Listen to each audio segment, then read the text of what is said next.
नमस्कार, Haryana national 24 breaking news में आपका स्वागत है। आज दिन रविवार तारीख 25 मई 2025, शक संवत 1947, विक्रम संवत 2082। आज ज्येष्ठ माह की कृष्ण पक्ष की त्रयोदशी तिथि है। इस दिन अश्विनी नक्षत्र और सौभाग्य योग का संयोग रहेगा। दिन के शुभ मुहूर्त की बात करें तो रविवार को अभिजित मुहूर्त सुबह 11:44 से दोपहर 12:37 तक रहेगा।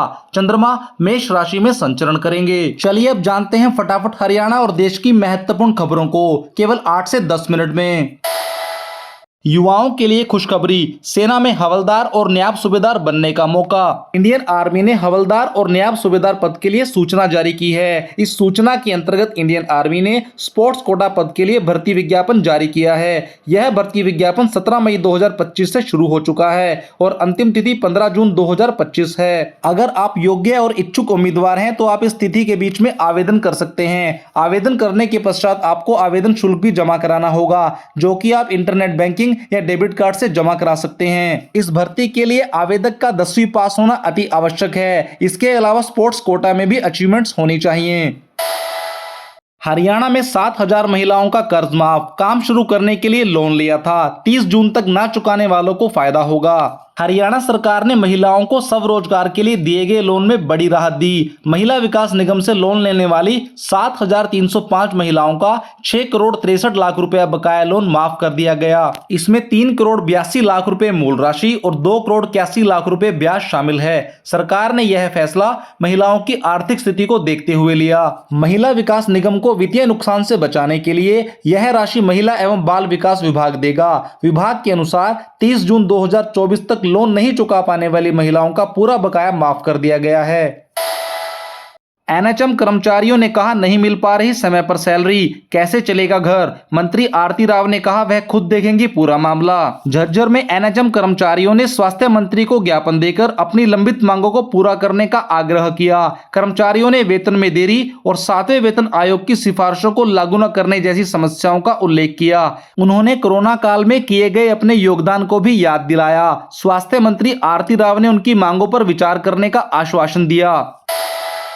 हरियाणा में आवास योजना के तहत लाभार्थियों की जियो टैगिंग शुरू, मकान बनाने के लिए मिलेंगे 2.5 लाख रुपए। मुख्यमंत्री शहरी आवास योजना के लाभार्थियों की जियो टैगिंग का काम सिरसा में शुरू हो गया। नगर परिषद लाभार्थियों को सेक्टर 20 में बुलाकर प्लाट की मार्किंग कर रही है। प्रधानमंत्री आवास योजना 2.0 के तहत 22,000 आवेदन प्राप्त हुए हैं, जिसमें विभिन्न श्रेणियों के लिए आर्थिक सहायता उपलब्ध है। जियो टैगिंग से मकान की स्थिति का पता चलेगा और फर्जीवाड़ा रोका जा सकेगा। हरियाणा में 10,000 युवाओं की सरकारी नौकरी जाएगी। हाईकोर्ट ने कहा सरकार कॉन्ट्रैक्ट पर रखे। बोनस अंक खारिज करने का लिखित ऑर्डर सामने आया। पंजाब एंड हरियाणा हाईकोर्ट ने 2019 के बाद हुई सभी भर्तियों के परिणाम रद्द करने को कहा, जिसके बाद इसकी नए सिरे से मेरिट बनाने के आदेश दिए। हालांकि हाईकोर्ट ने यह जरूर माना कि इस पूरे मामले में कर्मचारियों की कोई गलती नहीं, सरकार ने ही गलत नियम बनाए थे। इस वजह से सरकार उन्हें नौकरी से ना निकाले, बल्कि जो कर्मचारी संशोधित मेरिट लिस्ट में नहीं आते उन्हें कॉन्ट्रैक्ट के आधार पर नौकरी दे। यह भी कहा गया कि आगे जब भी विभागों में रेगुलर पद खाली होंगे तो उन्हें नियमानुसार सरकार उन पद पर नियुक्त करे। यह खुलासा हाईकोर्ट की जस्टिस संजीव प्रकाश शर्मा और जस्टिस मीनाक्षी मेहता की डबल बेंच के लिखित ऑर्डर सामने आने के बाद हुआ। बंसीलाल यूनिवर्सिटी में 11 साल तक रेंगता रहा पत्रकारिता विभाग, अब लटका दिया ताला। मास्टर डिग्री भी बंद। भिवानी के चौधरी बंसीलाल विश्वविद्यालय में पत्रकारिता एवं जनसंचार में स्नातकोत्तर डिग्री बंद कर दी। कम दाखिले और संसाधनों की कमी के कारण यह निर्णय लिया गया। अब स्वर्ण जयंती कॉलेज में बैचलर ऑफ मास कम्युनिकेशन शुरू होगा। छात्रों ने इस फैसले का विरोध किया है। उनका कहना है यह छात्रों के भविष्य के साथ खिलवाड़ है। आज लीजिए गो कार्ट रेसिंग का रोमांच। दिल्ली एनसीआर के इस शहर में मोटर स्पोर्ट्स का ग्रैंड फिनाले। गुरुग्राम में एनसीआर के मोटर स्पोर्ट्स प्रेमियों के लिए इस रविवार यानी आज को गो कार्ट रेसिंग चैंपियनशिप का ग्रैंड फिनाले होगा। दिल्ली से 60 किलोमीटर दूर मानेसर के पंचगांव में यह आयोजन किया जाएगा, जिसमें गुरुग्राम, दिल्ली समेत एनसीआर के 60 प्रतिभागी हिस्सा लेंगे। 3 महीने से चली आ रही इस चैंपियनशिप का फाइनल 25 मई को होगा, जिसमें विजेता को रॉयल एनफील्ड बाइक मिलेगी। गुरुग्राम फरूखनगर मार्ग 4 लेन का रास्ता साफ, किसानों को जल्द मिलेगा मुआवजा। गुरुग्राम फरूखनगर झज्जर मार्ग को 4 लेन बनाने के लिए भूमि अधिग्रहण पूरा हो गया, किसानों को मुआवजा जल्द मिलेगा।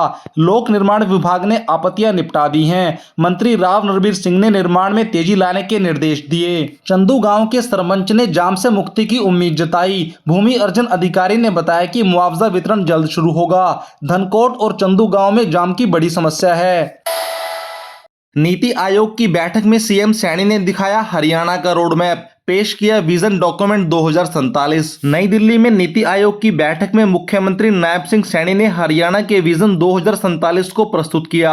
इसका लक्ष्य राज्य की अर्थव्यवस्था को $1 ट्रिलियन तक पहुंचाना और 50 लाख रोजगार नए सृजन करना है। विजन डॉक्यूमेंट में आत्मनिर्भर भारत के निर्माण और आर्टिफिशियल इंटेलिजेंस के उपयोग पर बल दिया गया। बैठक में मुख्यमंत्री सीएम सैनी ने कहा कि विकसित भारत का विजन आत्मनिर्भर, समृद्ध, सशक्त, सक्षम, समावेशी और तकनीकी रूप से उन्नत भारत के निर्माण का है। इस विजन को साकार करना हम सबकी सामूहिक जिम्मेदारी है। सांसद चौधरी धर्मवीर सिंह बने भारतीय खाद्य निगम की सर्वोच्च परामर्श समिति में प्रदेश का चेयरमैन। सांसद चौधरी धर्मवीर सिंह को भारतीय खाद्य निगम खाद्य आपूर्ति मंत्रालय की सर्वोच्च परामर्श समिति में हरियाणा प्रदेश का चेयरमैन नियुक्त किया गया। इस नियुक्ति से तोशाम क्षेत्र में खुशी की लहर है। भाजपा पदाधिकारियों ने भी इस बात को सराहा। उम्मीद जताई गई कि धर्मवीर सिंह के नेतृत्व में खाद्यान्न सुरक्षा व्यवस्था में सुधार होगा। कोरोना का खतरा फिर बढ़ा। हरियाणा में 72 घंटे में कोरोना का 9वां मरीज सामने आया। 4 जिलों में नए केस आए। हरियाणा के करनाल में एक महिला कोरोना पॉजिटिव पाई गई, जिसके बाद पूरे प्रदेश में कोरोना पॉजिटिव मरीजों की संख्या 9 हो गई। वहीं इससे पहले गुरुग्राम में भी एक डॉक्टर कोरोना पॉजिटिव मिले।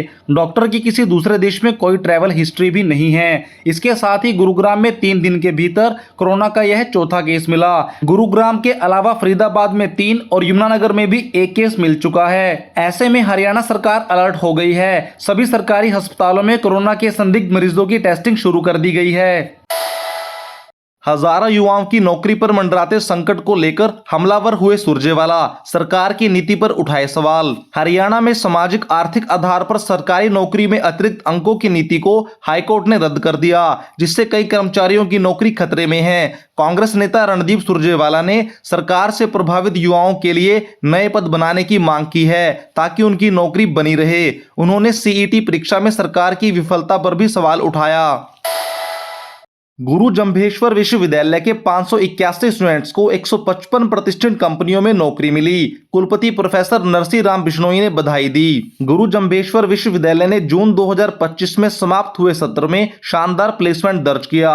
155 कंपनियों ने 581 विद्यार्थियों को नौकरी दी। करियर जॉब फेयर 2025 में 200 से अधिक विद्यार्थियों को रोजगार मिला। इन्फोसिस और कॉग्निजेंट जैसी कंपनियों ने भी छात्रों को नौकरी दी। इंटर्नशिप कार्यक्रम छात्रों के लिए गेम चेंजर साबित हुआ।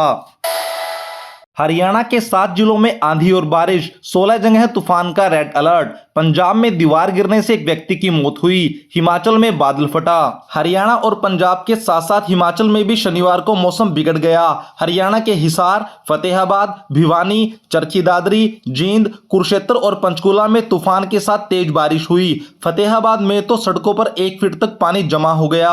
अगले कुछ दिनों तक मौसम इसी प्रकार परिवर्तनशील बने रहने का अनुमान है। रविवार को भी तेज बारिश और तूफान की संभावना जताई गई है। पंजाब के तीसरे क्रिकेटर जो इंडियन टीम के कप्तान बने, अमरनाथ और बेदी के बाद शुभमन गिल का नाम। स्कूल की प्रिंसिपल बोली, गिल पूरा दिन स्पोर्ट्स पीरियड में खेलता रहता था। पंजाब के फाजिल्का के शुभमन गिल भारतीय टेस्ट टीम के नए कप्तान बनाए गए। करीब 47 साल के बाद पंजाब के क्रिकेटर को ये कमान सौंपी गई है। 25 साल के शुभमन गिल जून में होने वाले इंग्लैंड दौरे में कप्तानी करेंगे। दिल्ली ने पंजाब को 6 विकेट से हराया। पंजाब के टॉप 2 फिनिश की उम्मीदें कम, रिजवी ने 50 लगाई। दिल्ली कैपिटल्स ने आईपीएल के 66वें मैच में पंजाब किंग्स को 6 विकेट से हरा दिया। इस हार ने प्लेऑफ में पहुंच चुकी पंजाब किंग्स का टॉप 2 में फिनिश करना मुश्किल कर दिया। वहीं दिल्ली ने 15 पॉइंट्स के साथ 5वें नंबर पर रहकर अपना लीग स्टेज फिनिश किया। अभिनेता मुकुल देव का 54 साल की उम्र में निधन हो गया। वह आईसीयू में भर्ती थे। सन ऑफ सरदार फिल्म में निभाए किरदार से मिली थी पॉपुलैरिटी। पाकिस्तानी राष्ट्रपति आसिफ अली जरदारी की बेटी और सांसद आसिफा भुट्टो के काफिले पर हमला। नहर परियोजना के विरोध में भीड़ ने चलाई लाठियां। 4 दिन पहले मंत्री का घर जलाया था। सोने और चांदी का भाव। इस हफ्ते सोना चांदी के भाव में तेजी रही। सोना 3,170 बढ़कर 95,471 रुपए पर पहुंच गया। चांदी 2,303 रुपए महंगी होकर 96,909 रुपए प्रति किलोग्राम रही। खबरों में आज बस इतना ही। आप देख रहे हैं हरियाणा का बेहतरीन news channel Haryana national 24 breaking news. बने रहें हमारे साथ। लाइक करें, सब्सक्राइब करें, शेयर करें। धन्यवाद।